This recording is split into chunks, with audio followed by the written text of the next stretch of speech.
दोस्तों, भगवान श्री कृष्ण ने बताया, ये 3 आदतों वाली स्त्रियां अपने पति को मरता हुआ छोड़ जाती हैं।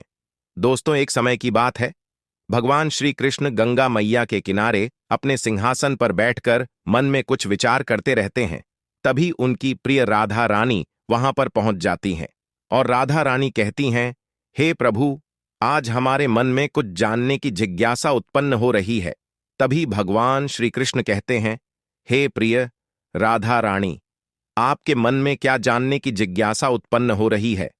आपने प्रश्न निसंकोच होकर पूछ सकती हैं, क्योंकि आप मेरी प्रिय राधा रानी हैं मित्रों।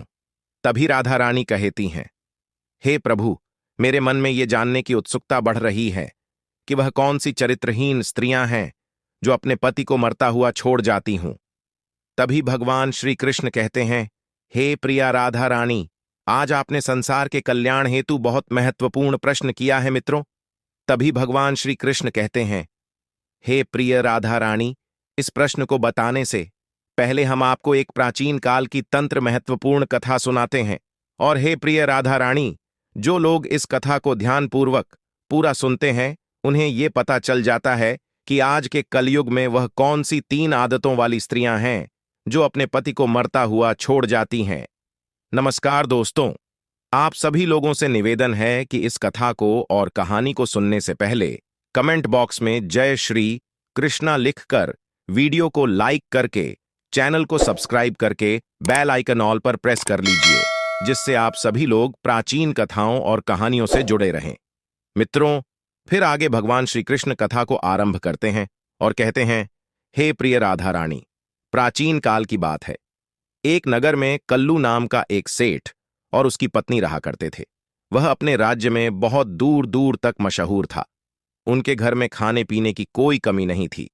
प्रतिदिन उनके यहां अतिथि आते थे। वह सेठ उन सभी अतिथियों को प्रेम पूर्वक घर में ले जाकर आसन पर बिठाकर भोजन कराया करता था। मित्रों, उस सेठ के घर में एक तोता घोंसला बना करके रहता था। वह तोता बड़ा सीधा और निक किस्म का था। सेठ की पत्नी उसे बहुत प्यार करती थी। वह प्रतिदिन उसे खाना पानी दिया करती थी और तोता उसे खाकर सैर को निकल जाता था और शाम को आकर आराम से सो जाता। इसी प्रकार उसका जीवन आराम और सुख शांति से व्यतीत हो रहा था। मित्रों, आगे भगवान श्री कृष्ण कहते हैं, हे प्रिय राधा रानी, एक दिन की बात है। एक दिन तोता खा पीकर सेठ जी के घर के सामने एक पेड़ पर बैठा हुआ था कि तभी एक कौवा वहां से गुजरता है। तभी उस सेठ के घर से भोजन की महक जब कौवा की नाक में आई तो उसको बड़ा अच्छा लगा। वह मन ही मन कहने लगा, अरे वाह, इस घर से क्या खुशबू आ रही है, और घर में तो तोता का घोंसला भी दिखाई दे रहा है। कौवा मकान के सामने ही उसी पेड़ पर बैठ गया और सोचने लगा कि इस तोता ने तो सेठ के घर में ही अपना घोंसला बना रखा है।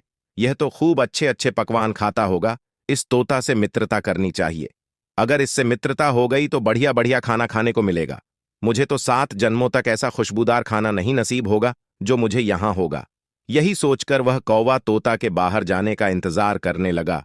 उसकी भूखी नजरें मजेदार खाने पर जमी हुई थीं। मित्रों, आगे भगवान श्री कृष्ण कहते हैं, हे प्रिय राधा रानी, कुछ देर बाद जैसे ही सैर करने के लिए तोता वहां से उड़कर गया तो कौवा उसके पीछे पीछे उड़ने लगा। जब कौवा तोता के पीछे लगातार उड़ रहा था तो तोता को एहसास होने लगा कि यह कौवा मेरा पीछा कर रहा है। यह तो बड़ा चालाक बुद्धि प्राणी लग रहा है, इससे तो मुझे भगवान ही बचाएं। कौवा लगातार उसका पीछा कर रहा था। आखिर तंग आकर तोता ने पूछ ही लिया, अरे कौवा भाई, तुम मेरा पीछा क्यों कर रहे हो मित्रों? तब तोता की बात सुनकर कौवा हंसने लगा और बोला कि हे तोता भाई, तुम बड़े नेक और गुणवान प्राणी हो। हम पक्षियों में तुम जैसा गुणी और बुद्धिमान कोई नहीं है। बस यही कारण है कि मैं तुमसे मित्रता करना चाहता हूं। दोस्तों, तब तोता बोला, तुम्हारी और हमारी मित्रता कैसे हो सकती है? हम सीधे साधे शाकाहारी जीव हैं और तुम चालाक और मांसाहारी जीव हो। हमारी तुम्हारी दोस्ती कदापि नहीं हो सकती। कौवा बोला, अरे भाई, तोता मांस खाने से कोई प्राणी बुरा थोड़ी ना हो जाता है, और जहां तक सीधा और चालाक होने की बात है तो भैया, सभी एक जैसे नहीं होते। कुछ चालाक और दुष्ट प्राणी तो हर समुदाय में होते हैं। एक के कारण पूरे समुदाय को बदनाम करना उचित नहीं है। तोता कहता है, नहीं भाई, मैं तुम्हारी बातों में नहीं आ सकता। तुम किसी और को अपना मित्र बना लो। कौवा कहने लगा, अरे तोता भाई, हमें तो वैसे ही लोग धुतकारते रहते हैं, क्योंकि हम जरा दिखने में कुरूप प्राणी हैं। अब तुम भी क्या मुझे धुत कर दोगे? मैं तो सोच रहा था कि तुम्हारी संगत में रहकर मुझ में भी कुछ अक्ल आ जाएगी। दोस्तों, यह कहकर कौवा ने ऐसा नाटक किया मानो वह बहुत दुखी हो, बहुत लाचार हो और अभी ही रो देगा। तब तोता को उस पर दया आ गई और वह बोला, लेकिन कौवा भाई, मैं तुमसे मित्रता कर भी लूं तो हम दोनों एक साथ कैसे रह सकते हैं? हम में तो कोई समानता ही नहीं है, हमारा कोई मेल ही नहीं है। कौवा कहता है, अरे तोता भाई, समानता तो अपने आप आ जाएगी। मैं तुम्हारे जैसा ही खान पान कर लूंगा। जैसा व्यवहार लोगों के साथ तुम करते हो वैसा ही मैं भी करूंगा। तोता ने कहा, ठीक है, यदि तुम जिद करते हो तो हम दोनों एक साथ रह लेंगे।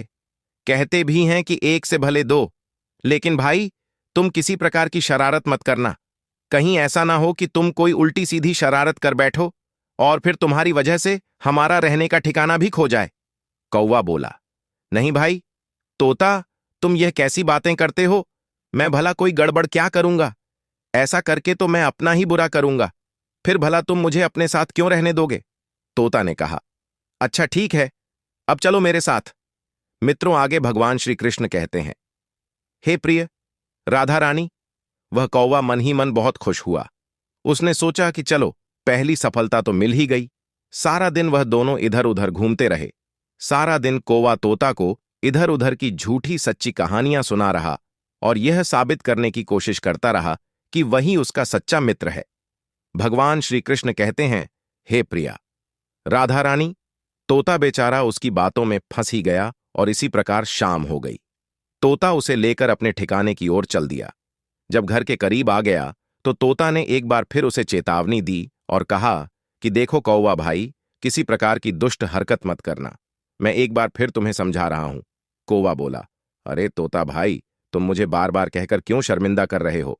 तोता को कुछ याद आया तो वह कौवा से बोला कि सेठ के घर में जिस कमरे में मैं रहता हूं उसमें तो सिर्फ एक मेरा ही घोंसला है। हम दोनों उसमें एक साथ कैसे रहेंगे?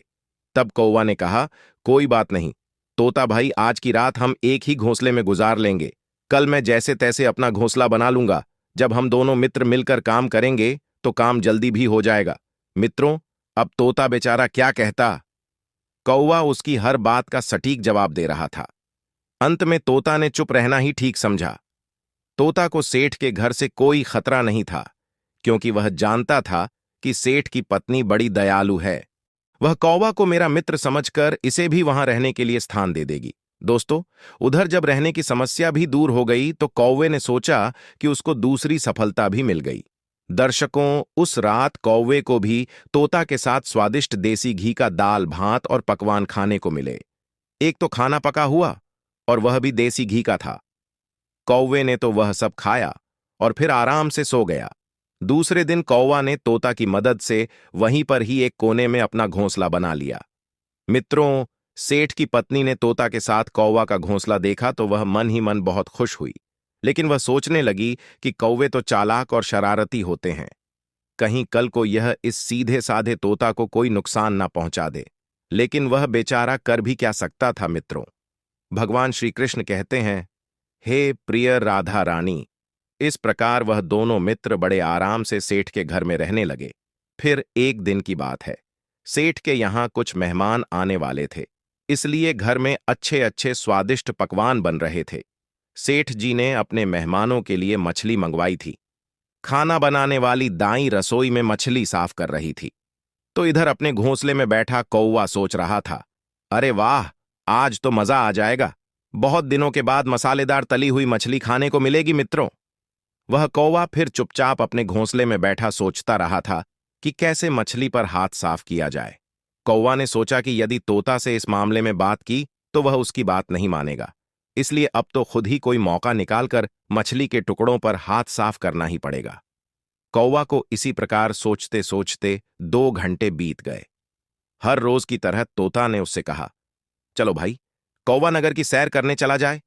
तब वह कौवा बोला, तोता भाई, आज मेरी तबीयत कुछ ठीक नहीं है। कल से मेरा पेट कुछ खराब है। मित्रों, आगे भगवान श्री कृष्ण कहते हैं, हे प्रिय राधा रानी। कौवा अपने आप को बहुत चालाक समझ रहा था, लेकिन तोता भी उसकी चालाकी समझ रहा था। वह समझ गया कि आज रसोई में मछली आई है, उसे देखकर ही यह बहाने बना रहा है। अब वह तोता बोला, देखो कौवा भाई, रसोई में कोई उल्टी सीधी हरकत मत करना। किसी भी चीज को मत छूना वरना गड़बड़ हो जाएगी। मेरी बात मानो और मेरे साथ चलो। कौवा कहता है, नहीं भाई, मैं सच कह रहा हूं। तुम यह मत समझो कि मछली देखकर मेरा मन खराब हो रहा है और मैं बहाने बना रहा हूं। मैं सत्य कहता हूं कि मेरे पेट में गड़बड़ है, मेरा पेट खराब है। तोता कहता है, ठीक है, तो मैं ही सैर करने चला जाता हूं, लेकिन जाते जाते फिर एक बार कह रहा हूं कि कोई गड़बड़ मत करना। कौवा कहता है, अरे तोता भाई, कोई गड़बड़ नहीं होगी, मेरा विश्वास करो। कौवा ने बार बार उसे भरोसा दिलाया तो तोता को उसकी बात पर विश्वास हो गया कि यह अब कोई गड़बड़ नहीं करेगा। अब बेचारा तोता अकेला ही नगर की सैर करने के लिए चल दिया। मित्रों, आगे भगवान श्री कृष्ण कहते हैं, हे प्रिय राधा रानी, वह कौवा मन ही मन अपनी सफलता पर खुश होने लगा। थोड़ी देर बाद ही रसोई में खाना बनाने वाली दाई आई और मछली काट पीट कर साफ करने लगी। मछली काटकर उसने मछली को तला और रखकर चली गई।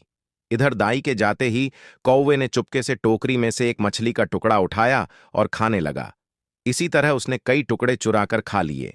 अब तो उसका पेट भर गया था, लेकिन फिर भी उसका मछली खाने का लोभ नहीं गया। अब उसने जैसे ही मछली का टुकड़ा उठाया, वैसे ही उस पर ढकी हुई प्लेट जमीन पर गिर पड़ी। प्लेट गिरने की तेज आवाज आई, लेकिन कौवे ने इसकी कोई परवाह नहीं करी। वह तो आराम से जमीन पर बैठकर मछली का टुकड़ा खा रहा था। उधर आवाज सुनकर दाई तेजी से रसोई के अंदर आई कि कहीं कोई बिल्ली तो नहीं घुस आई है। लेकिन जैसे ही उसकी नजर मछली खाते हुए कौवे पर पड़ी तो उसके क्रोध का ठिकाना नहीं रहा। क्रोध से लाल पीली होकर वह कौवा के पास गई और कहने लगी, अरे पापी धूर्त, मेरी दया का तूने यह बदला दिया कि चोरी से मछली खा गया काले कलूते। मैंने तो उस तोता की वजह से तुझे अपने यहां रहने की जगह दी और तू मेरा बुरा करना चाहता है। ले, अब मैं तुझे सबक सिखाती हूं। यह कहते हुए उसने कौवे की गर्दन पकड़ी और गुस्से में उसके सभी पंख नोच डाले।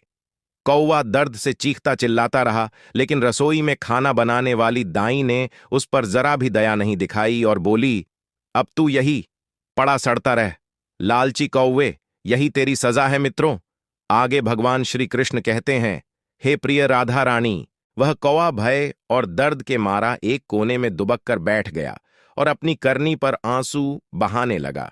इधर शाम को जब तोता वापस आया तो कौवे की ऐसी हालत देखकर वह सब कुछ समझ गया कि उसकी गलती की ही उसे ऐसी सजा मिली है। तोता कहता है कि क्यों कौवा भाई, मैंने तुम्हें समझाया था ना कि कोई हरकत मत करना, लेकिन तुमने नहीं माना। शायद तुम नहीं जानते, इंसान को थोड़े में ही संतोष करना चाहिए, लेकिन तुमने लालच में दाई का नुकसान पहुंचाया और दाई ने तेरी यह हालत बना डाली। इसीलिए कहते हैं, थोड़े में सब्र करना सीखो, जो तेरे अंदर नहीं था। तेरे अंदर लोभ लालच सब कुछ आ गया था, सब्र करने की भी शक्ति नहीं रही, और तूने ऐसी गलती कर दी कि जिसका परिणाम आज तू बैठा बैठा भुगत रहा है। दोस्तों, कौवा बेचारा करता भी क्या, अब तो कुछ जवाब देने के लायक भी नहीं था। तोता कहता रहा, लेकिन कौवा जो था वह चुपचाप सुनता रहा।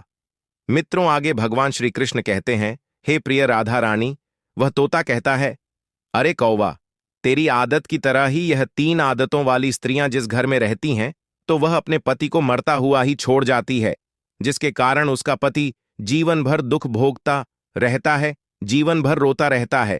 तब कौवा कहता है कि हे तोता, वह कौन सी स्त्रियां हैं? मित्रों, आगे भगवान श्री कृष्ण कहते हैं, हे प्रिय राधा रानी, अब आप ध्यान से सुनना।